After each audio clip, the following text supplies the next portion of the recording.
Alhamdulillah, nous savons que la France a remis 5 millions d'euros à Alassane Dramane Ouattara et son RDR pour faire l'audit et la révision de la liste électorale. Cependant, il refuse de faire la RLE. En même temps, par derrière, M. Kubier, lui, nous dit que la RLE serait faite, mais après les élections.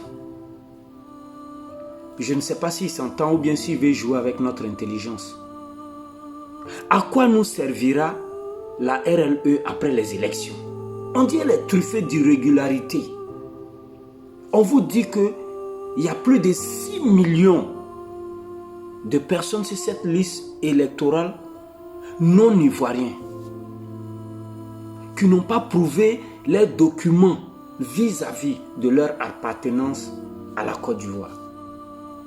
Et vous nous dites que vous allez faire la RLE, mais après les élections. Vous n'êtes pas sérieux. Vous n'êtes pas sérieux. Mais ce que vous ne savez pas, c'est que les Français eux-mêmes qui ont contribué à installer Alassane Dramane Ouattara, eux-mêmes le disent. Que non, il n'y aura pas de 4e mandat. C'est la preuve que c'est fini pour Alassane Dramane Ouattara.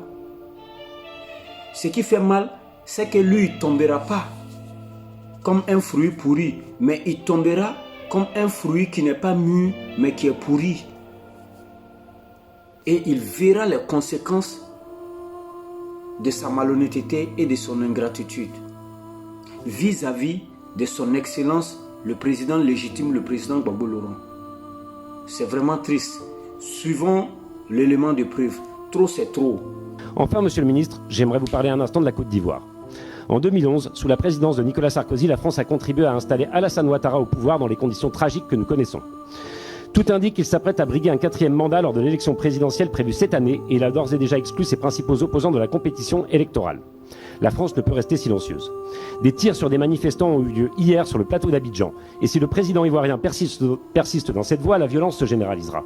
Aussi condamnez-vous clairement l'idée d'un 4e mandat d'Alassane Ouattara et savez-vous où sont passés les 5 millions d'euros que la France a donnés pour qu'un audit indépendant de la liste électorale ivoirienne soit réalisé. Merci.